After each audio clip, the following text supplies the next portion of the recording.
ko tapuha mahi mo ia. Au sia au toa. Au no langi au mo ia. E ke mau ikuna e ki o tata. Mai kikia e ki au kungi ia. Ono ngea o ku mau i takao mo ia. E ki ko tapuha mahi mo ia. Au sia au no kotoa. Au no langi au mo ia. Ke mau i kona e ki o tata. Waka i ki a e ki a o fume iau tata. E ki ko e tapo.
lama eki pe moa. Ia. La mo mai tui ia mama ku mau ia I kai o pito haka kunga pe whakawheka eki pe moa. Ia. Ko tua ku tawa. Awa whio e ko tua ku tari. Ia. Uke tatau koe ia ne afi. Aoni pe te ke pēa pe wau ke pāngana no tai. Ia. Mau whakawhetai e whakakoroa mui ko ke whai maki mau. Malo. Omi lere e whunungaka mau lawe e whai sapate uraki mahina I whongai tau. Ia. Mai ala e whunu e whirika mo e whaingata. Ia. A mai ko whununga angago whutoa mamate u whai e mau whunu. Mani. Pui anu wa I ala pe ala I whaurunga I awhira. Ia. Ua whea I o mau kua ngā whununga tokoa. Au whawhinai o mau mari e I rangi tau koto. O lolo e whita e vai hala whununga. Leo e whiripe mo e whaingatoa ke tuku ka wau. Puke tuku e mutu e leo ni mungulu kune tāka whia e awa. Malo. Mau whamoni whataha pe mo e sāme ko mau ko hao mau rau mai. Wame toku e hao e manu kunaba me e takata tau here. Aku toa ai o mau roto ke mau hike e reo e whaftai pe mo e whamaro pia. Malo. Ui kai te mau ilo pe te mau lau I whea o tuku ki whea. Pikai o pito ke lawa anu whatu. Pe whakamau popo ke mau e o whahuru mo e o whakui mai a hoa.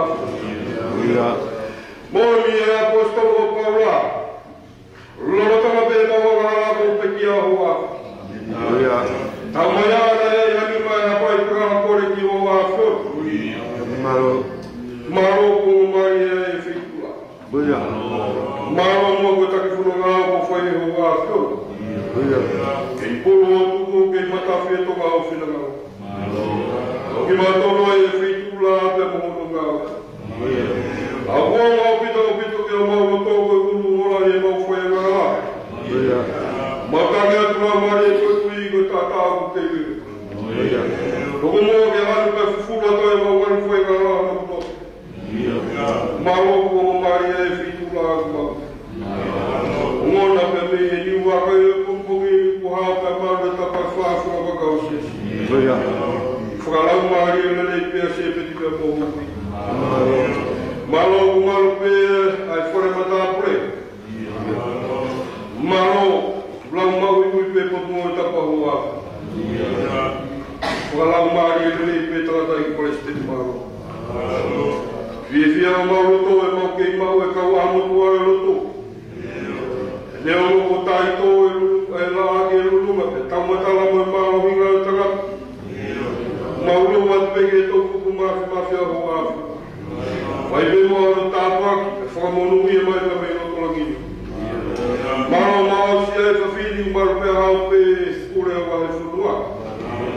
Leo loko ke mau kau whakahe pia whiu mau iai. Mau ke iluma pe o te kake tō tāmai o kiki ho afi. Whakafua e wahe whunua a mau roto pe ki ho afi o.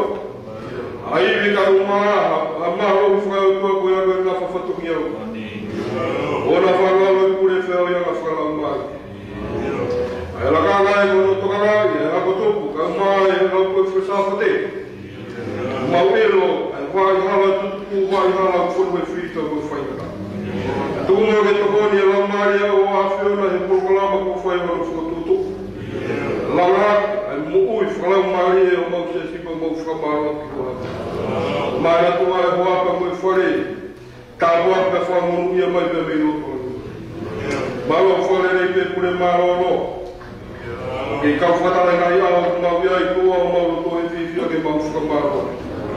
Kola ina ka mai whare pe mo e whanau, ka hoapa pe whamonu ia pe mo pe mei roto. Malo mau sia e whiwhi mau ia e whare rei pe si ka ua e ngai e whiwhi mau. Mauro makotoa pina toki ho ato, na mara ko se la ngai no fore ta ko ka famonu ia pa bi ho a. Oi na si ka o fe ka o ia para fata o ko tremiti. Se la ngai e fatomia, ma so na mai aptara famonu ia me ta ko ka bi ho a. Si ka o se to na fora ko tremiti, kau maranga. Kau mato ai lotu maurua pe te kakati ho atu. Kai whangaro si kau whine e ki o lotu. I kau maranga no fo, kau ako naki, mara tua pe mua pe me fufunga ho atu. Mo oni ka, mau ka mawai pe mua awhi ona kai malawai ti maturunga mea e furunganga. E maurua pe te kakati si matua whakawenga ho. E maru pe whangao tānu imu. Au whawhanua e lotu, au matākanga tau saioni, au sia e mau whanau e lele i o e whiawhia kupau. Ta tau mora e mau whiwhia e mau roko o mau ngai whatau. O whai e aru mara, o mau tau ki manu he whiawhia kupau. Au anga e peo tua e kai si whanagaro, i nau tolu moko e sino e whaingataa e whiawhia kupau iai. Me te vete whaingataa pe mua hoa a whiona pe mei roto. Nau tolu kai ke mau kau whakataa e whiawhia. Ko tau i nga i to whika. Mau plua pe te kake atu kina tolu ki mo a whiona. Awana i ke whakaibia, whakamaro hina ku ea ka ngai whatongi e tau i kotua peki a pina ka mau whakamaro ato i ki mo a whiona. Oe nai se si mau kei lua pe te kake atu peki o a whiona. Nea ungo ku ai tau nga a se usare mai ngai aho ku mau kia. O mau mara tua i si whare mamahini e whiawhia ku mau. E whiawhia ku sio noa e ui tau ka mai si whanau pai a. E kono mau whatongi a pe koe hanu pe koe launga ki mo a. Koe ai kāki koe whewhe, koe a whanonga anga ia pe mohono tūtu. Hala ko papa ko pau ke mau whua i roto. O mea peo mau anga tuka i roto a ke whanana mai ho nau kui mata. E whanonga ne mua o nau mai roto ko mea koe taimi whainga tāo ku mau.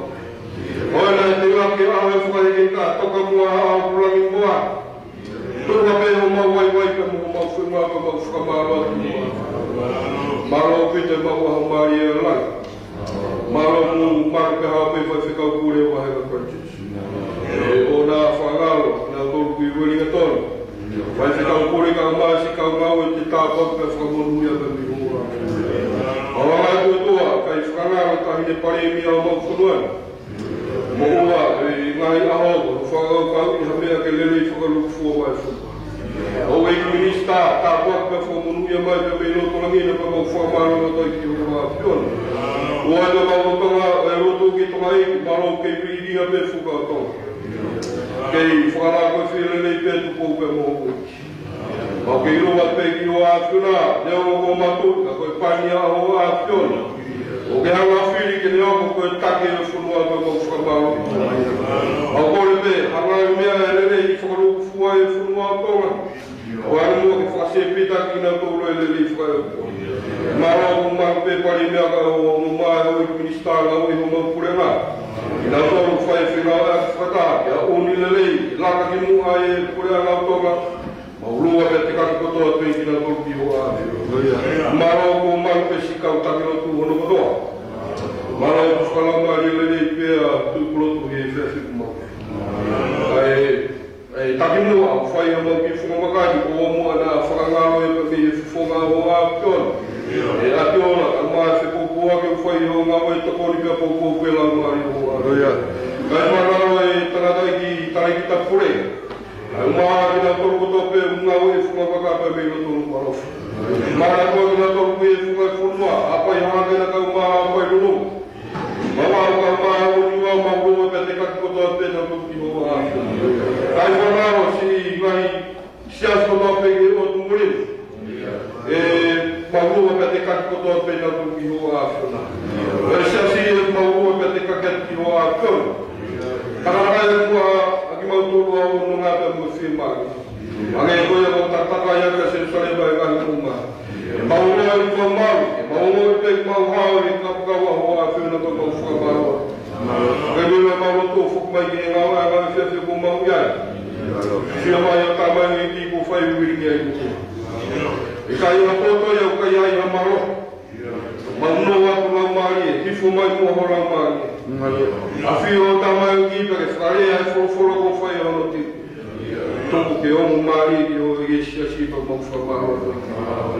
Koe rai maari ngau e aho ku mau iai. Umaro ngai ngā whawhatongia. Whawhai pe o lau maari e kei whai pe moho mau tāki. Mua koe e ki ko matu, tuke mau mui e pe ko whanau. Mau mo i kota pe no fi mari e ka isko alo ka ko yo mo fo mo i me.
to. La olo tuku pe ki hira no. Heri kai no to e no to kai koto.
Tala noa e waki o tau le soni e whiawhinu. Ko e whakamanatu, whai e apostolo o pao.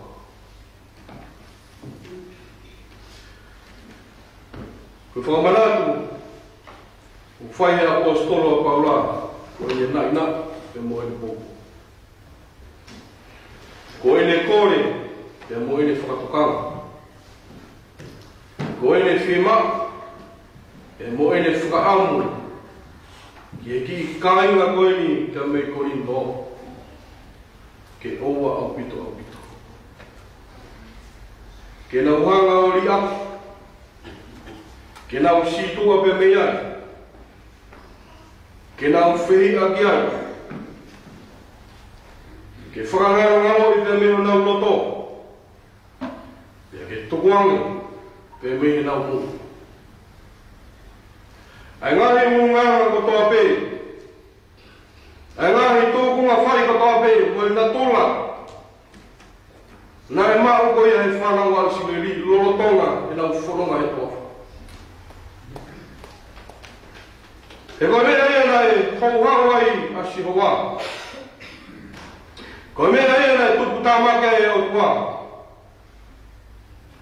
Koe whainga urunganga koe ni nei mau he whanau ai sineri. E kai ne iku ke more ai o nā tola. E a tōho nā ulau iafu. Ko whainga nā tola, nā whiohi mo kakai isi. Ko tā e i ka kai whaike. Ko whanau mo isi. Ko tā iwi mau nā whainga maari e ai. E o kamata lewa ke mata ngā watu ai o whasioka. O kamata ke nau tata whai ki o nau roto ke mo nau whakakaukau. O kamata ke nau roto ke ngā tamapua. E o kamata ke nau whakanofonofo atu ke whaiaka. Koe kakai nei te ringa mere. E koe kakai nā nau mui ngaro ka mehe o whasioka. Ai o whakoia, nā ne hanga o omi ki nā toru, ka mehe matapau spite. Ko ki alanga whakoutua whatu tāmaki, ka koe whakoutua koe koe whakaini. O le koe pē hoko aki mea si, kuna wawe pēke na wanga whakahoa ki a whelo ki spiti. Koe taimi ona e tō atuai ano ahi. Koe nau tuku osi hea lere kia Moses. Koe hana ke nofu ai pa ke rangi. Ke omi mautoro pe me isi pite. Ke tāmate ki mautoro tofu. Ke umaki. Koe tō koe a isi pite pe mono kauki kuane. Ka ke alame o mai ki mautoro ke mau mate whikai e tō. Koe tō ngai ngā i taruanga i isi pite. Ka ke mai ki mautoro ke mau kere ake tō. Lolotonga e mau kai mātona ka mehe ngahi puro kakano a whelo. Uke vili taki peke o mu matu ki tō.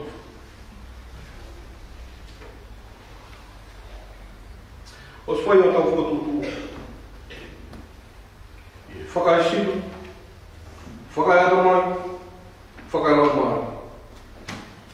Mehe kamata anga whonga anga tau na tau. E hanga he mātua o whakatutuku pe auki pe mohono ukelota. E whai pe mohono ngahi saka o meni. Kono toi whakamau ke mau.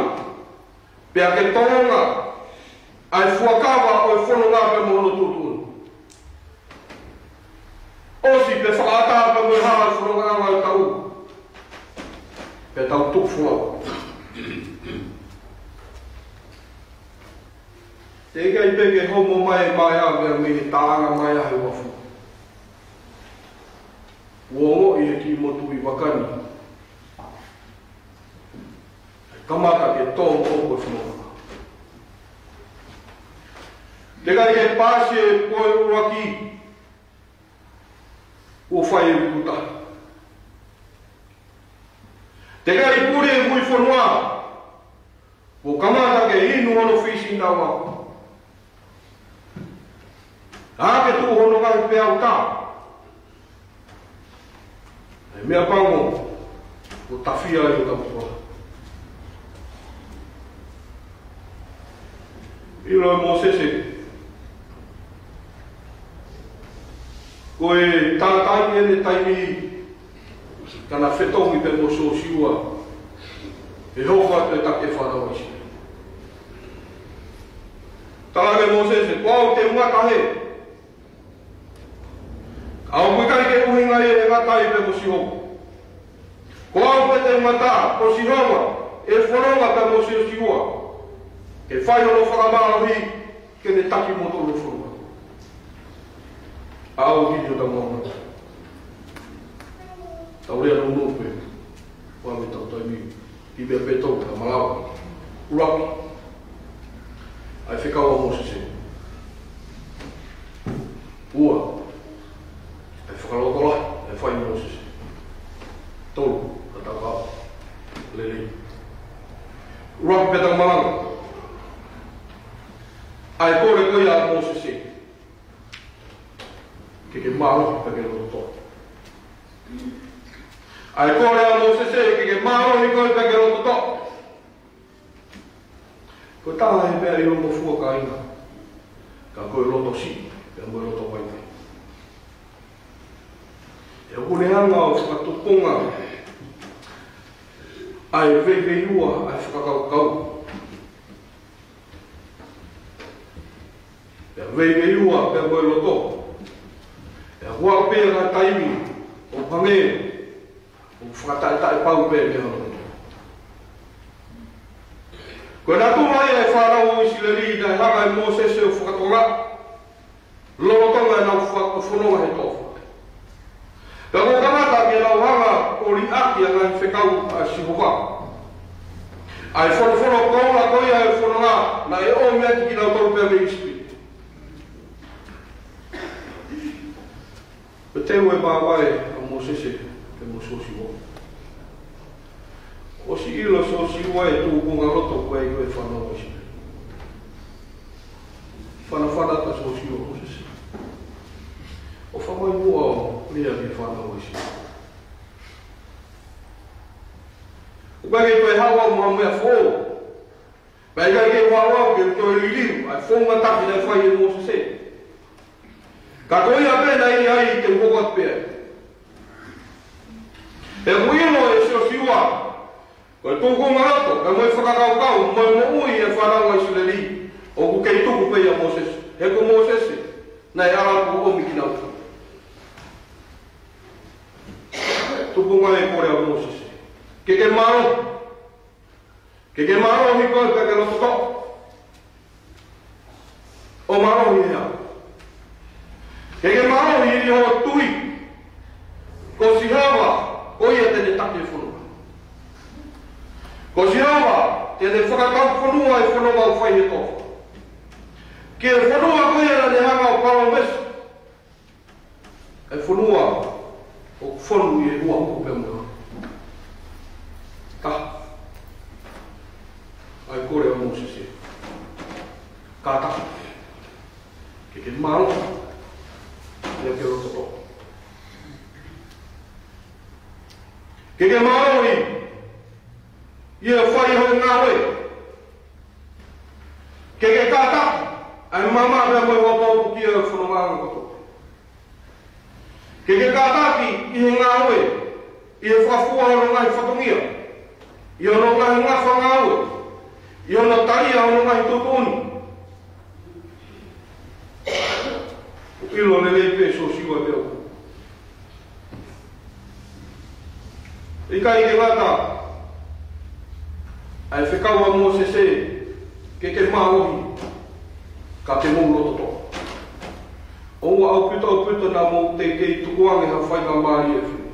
Ko mou meri te ha mou roto siri a Isileri, whai mo fua no kua te whiri ki me anga wepi o mou. A koe nā nā i ka mo pou a mo se mo roto la ke mo maro hi ka mo roto la ka mo hanga i kuna ame ka ko ka ke ka mo ngai ka ko ka helo no to a ka me fofo tau wakai kia Joseph ene whetawak i tuwa tuia pe moe mari poti whewhea ne maia ene pore taki pe ke toi whakatuko e a koro siusare isa e whewhea Steven e whepaki pe mono tolo makai sisu kaisi pe moe korosi kai Awe waki hono wa ai whakaloto lahi nei whai e Moses ai whakaloto lahi nei whai e Moses e oua nā ke ririka pe oua nā ke manawai oua nā ke ririka pe oua nā ke manawai koe ririka whaki kaia koe whahinga o moia I loto he mūi e au whakatokonga peia I e mea petahi, ko haa te kaka, I hawhai ngā mea ko maua.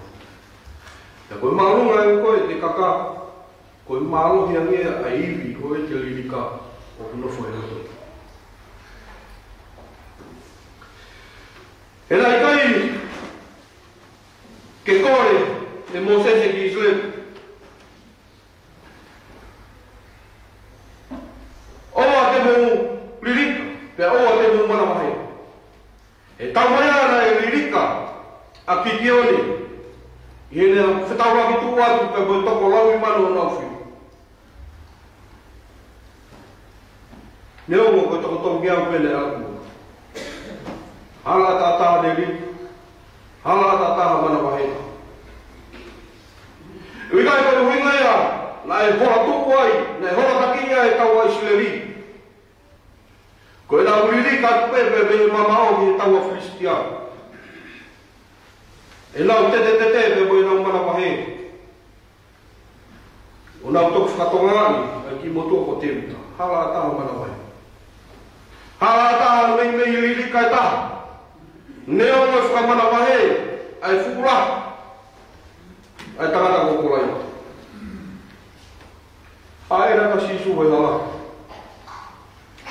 Katoa ngā e sā kia si te heke heka mai e whumaka. Furfura tasi. Sā kia si aru ki lalo ke tō. Sā kia si aru ki lalo ke tō hoi rika. Aru ki lalo he kuka ririka I hau whai na hara. O kuka ririka I hau whakapō e mo kākai e kakai. E te wanga whakamui koe hara. Whala. Tōku. Lele. Ai lele ko ia. Na e mao I e whanonga isi lele. Ka e whakalaua e lele. A tau kanofo ke tauhanga whakamao opo e lele ko ia he whawhini. E po uri a honi pe a awa hua. Whiu hono tānaki e mui. Tau wakai ki he punusia e whanonga a Israeli e tai kūkura. Ka toki mawhurea ke ngai poua whiu ni a taratakai o taofi e tau a whio. Ka toki unu mai e pou ao ke ni hanga whakamaru e nau whanonga ki he kaupai. Pa I e nau tuku tāku mawhurea poua whiu ni hanga peru ke kaupe au. Ke ne hanga o tāpuni e tau a ispite I e loto moana. Koe lele ia nei mau e whanau a isine. Lele nei mau ko sihoa ku momo koe. Ko sihoa ku momo koe e I kai tene ri aku. Pe I kai tene hanga whakatukutuku. Lele mau e tau whanonga u whai. E mei taimi ki I tāni ki. Mahino ke te tau tolu, ko si ho tau. Gari le pe e o tupu ai ka koe tau whakatua meri e. Ki he koro, kai moe api, uni hanga ka ofu. Maa ki nau tolu, o whai maa te ake ni o. Maa ki nau tolu pe, whai maa te ake ni ngā we. I lotu, maa mo me o. Kataka, wai mo. Mita la wala pe mo fitu. Fitu wala mita la wala mo fitu. Kau ni e ki e ui o matapā, tuki pe tō ki au wala. Eiki tō ki au matapā, fitu wala mi, mita la wala mo fitu mataki pe ana miwa. Kau ni e ki e ui o matapā, tuki pe tō ki au wala. Eiki tō ki au matapā. Kau ni e ki e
kau se kota. Mal besi ma tua bobo.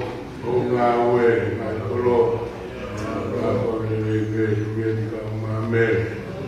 Egi kau kini yo e malutu. Para ka mai tuna kono ko. Kalau malu kau tahu tuna puna solo mengulang. Ma te tamu kau yang matapa. Kalau mungkin mui au sia kuah mau menawa kita yo pala. Mau ayat ini mau tol mengawe angai pesini. Mau angkat ini mau tahu tu elalu ay tengah tengah ngau mau wai. Mau ya hati. Mau mama ya tekor. Mau malu ngau ya tekor. Ini orang kau tu mau tu mau kai mau. Awo ngau ya tekor ke mau dia. Koi mo pamanado ko tamayo iki yete mantor ko no ape panya uma para ko mau mai uma nga tre ko mo koi no pe ka malai mo ko kola ya ko ni ko mo ma ko ko ane e nasce de no o il possono tu magina ma ho no ya de tua gai ai ngau mo lotu ku fai na mana dele aba ka ko lugi ya ma ko eta mo ka malo ma ko na mi aku kai ku ma ka ke ku ko mi na mo lo ke ma ha ke ka ya ke mo ko na ni sa ke ma no ko ka to se ma lo ta ka to wa ka lo ko si su ka so ko ma ka mo Amen. Tahu itu si superai o patua betamai. Yo iba mai mau ni homungai aku pa. Ko ya de mau tu mo ya ona ili pa yo tanga tai me. Malo. Ola vai. Wow, kalau mari sapate. Malo. Go iki.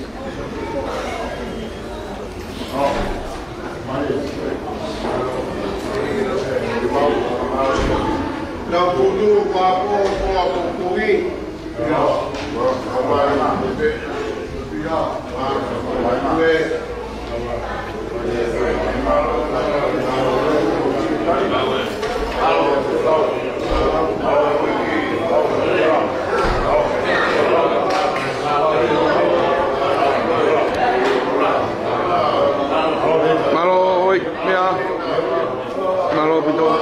Sila mai ko malanga nehu o toki kapanga ai fiafie ko more pega ke